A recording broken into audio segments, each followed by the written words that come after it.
Hey, and welcome to The Working Gal. Our mission, to inspire all the working gals around the world and motivate them to build the professional and personal life they want.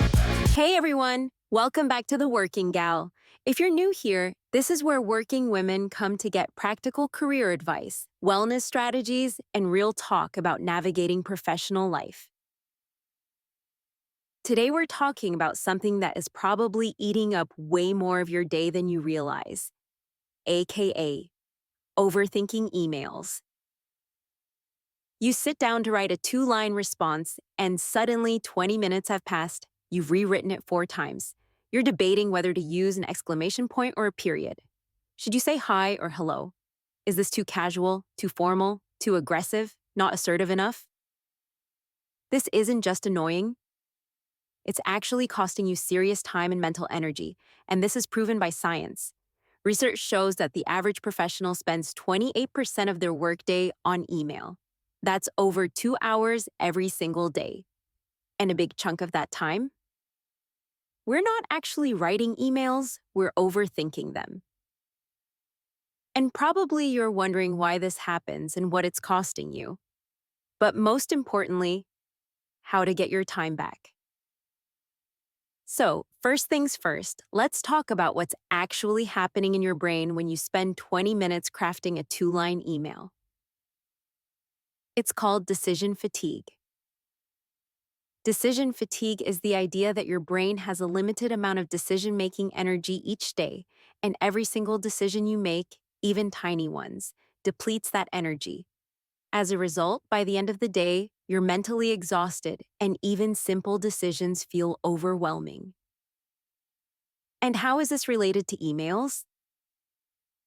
Well, every email you write requires dozens of micro decisions, such when to respond, now, later, tomorrow, or what the tone should be, how formal it should be. Each of these feels small, but they add up fast. And when you're making these decisions dozens of times a day, it's no wonder you feel drained. There's actually research on this. A study by Columbia University found that when people face too many choices, they either make worse decisions or avoid making decisions altogether. And that's why you sometimes find yourself staring at your inbox, unable to respond to even simple messages. And what makes it worse is that women tend to overthink professional communication more than men, because we're socialized to be more careful about how we come across. We worry about being too direct, too aggressive, not friendly enough, not professional enough, which creates an extensive and exhausting mental load. So, the first step to fixing this? Understanding that this is a systems problem, not a you problem. You don't need more willpower, you just need better systems. The single most effective way to stop overthinking emails is to create an email template system. And I'm not talking about those stiff, robotic templates that sound like they were written by a corporate bot. I'm talking about flexible frameworks that maintain your voice while eliminating decision fatigue. So how does it work? Well, first you need to identify your most common email types. That won't be challenging since most of us send the same kinds of emails over and over again. For instance, following up on a request, asking for feedback, sharing an update, introducing ourselves. So the key is to create a simple template for each scenario. Not actual scripts, but frameworks you can adapt quickly. For instance, say you need to follow up with someone about a report they were supposed to send you. Instead of agonizing over the wording, you use your follow-up framework, which could start with a friendly greeting, and then getting to the point, such as checking in on the report/feedback, and I wanted to make sure that this is still on your radar. If you need to, add 1 line of new information or context and then close with, "Let me know if you need anything from me to move this forward." And that's it. Only 3 sentences. Sent and no drama. Now let's talk about the most important, the 3-point maximum rule. The rule is simple. Never include more than 3 main points in any email. This rule is actually based on cognitive psychology research. People can only hold about 3 to 4 pieces of information in their working memory at once. So when you exceed that, your message gets confusing and nothing sticks. In practice, you could say something like, "Hi everyone, quick update on the client project. 3 key things. First, the timeline moved up 2 weeks, so we're now due March 1st instead of March 15th. Second, the client changed the deliverables and they now want video assets in addition to the written content. And third, Sarah's out the last week of February, so we need coverage for client calls. Next step, let's meet Tuesday at 10 to reassign tasks." This is extremely clear, only 3 points and 1 action item. Therefore, no one's confused about what they need to know or do. If you genuinely have more than 3 important things to communicate, you have 2 choices. Either group related items under 3 umbrella themes or schedule a meeting instead. Because if you can't boil it down to 3 points, it's too complex for email anyway. So, templates are great for the emails you have to write, but there is another issue: deciding when to respond. This is where the 2-minute rule comes in. The concept is simple. If an email will take you less than 2 minutes to respond to, do it immediately instead of adding it to your mental to-do list. Just handle it and move on. This works because every time you read an email and decide, "I'll respond to this later," you're creating mental overhead and you have to remember to go back to it, reread it later, which means that you have to rebuild the context in your mind, and all of that takes energy.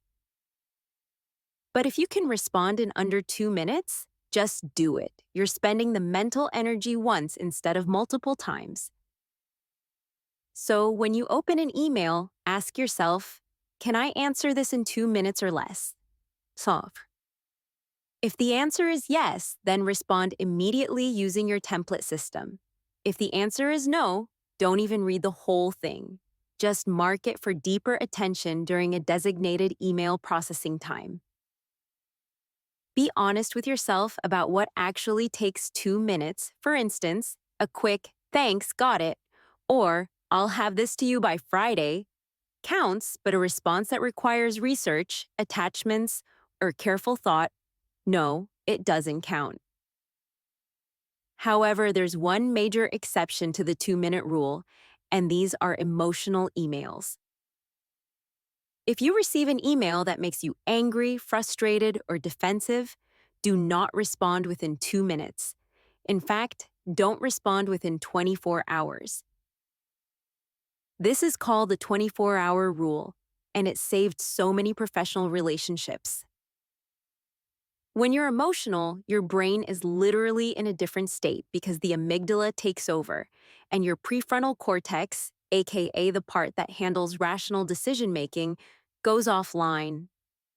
Anything you write in that state is probably not what you actually want to send. What you can do instead is write the angry email to get it out of your system, save it as a draft, and come back 24 hours later. I guarantee you'll rewrite it. Now, let's talk about something that will actually save you the most time. And this is knowing when to skip email entirely. The truth is that email is often not the best communication method, but we default to it because it feels safer, less confrontational, and we can control the message. Sometimes, though, a 5-minute phone call solves what would have been 12 emails and 3 days of back and forth. When to pick up the phone. When the topic is complex or nuanced, if you find yourself writing paragraph after paragraph trying to explain something, stop and just call them, because complex topics get misunderstood in email all the time. When there's potential for misinterpretation, if there's any chance your tone could be misread, call instead. Tone is so hard to convey in writing, especially when discussing feedback or disagreements, so a phone call would certainly solve the problem. Also, it's better to make the phone call when you're going back and forth more than 3 times. If you've sent 3 emails and you're still not on the same page, then that's your signal to switch to a call or meeting. You're wasting time at this point. Also, a quick call is a lifesaver when you need a quick decision. Email is slow, and most people, like me, don't check their emails constantly. So if you need an answer today, don't wait for someone to check their inbox. Pick up the phone as well when you're delivering difficult news such as performance issues, project cancellations, anything sensitive, because these deserve a conversation, not an email.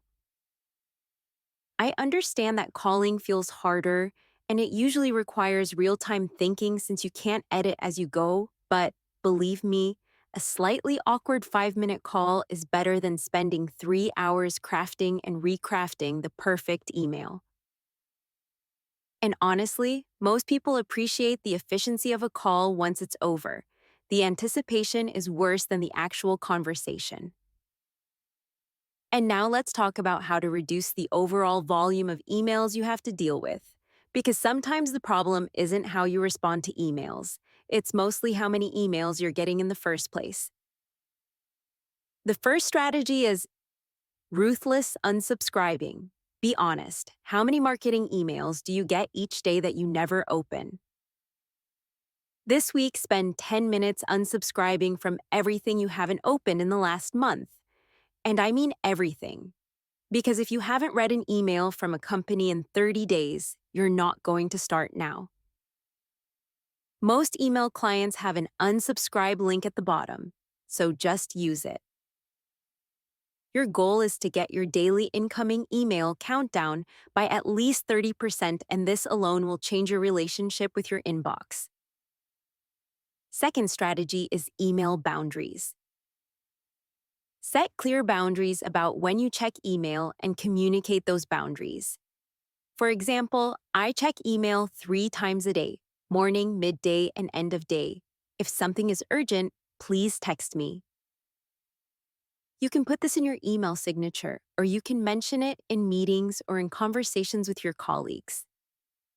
The point is to train people not to expect instant responses, because here's what happens without boundaries. You're constantly checking email, which means you're constantly interrupted, which means you never get into deep work, which means you're less productive, which means you have to work longer hours. It's a vicious cycle, so it's time you broke it. Another strategy is to turn off notifications. I cannot stress this enough. Turn off email notifications. Every notification is an interruption, and every interruption costs you an average of 23 minutes to get back into focused work, according to research from UC Irvine. Check email on your schedule, not whenever a notification demands your attention. And a very helpful strategy that solved me is to batch process. This means that instead of responding to emails as they come in, batch them. Set aside 3 specific times per day, say 9 a.m., 1 p.m., and 4 p.m., to process email. During those times, you knock out everything that needs a response, and outside those times, your email is closed. This alone will save you hours each week because you're not constantly context switching. In general, the goal isn't to be perfect, it's to be efficient. You don't need to craft the world's most beautiful email every time. You just need to communicate clearly and move on with your day. And remember, your inbox doesn't own you. You've got this. I'll see you next week. And if this video helped you, give it a thumbs up and don't forget to subscribe for more practical career advice from the Working Gal.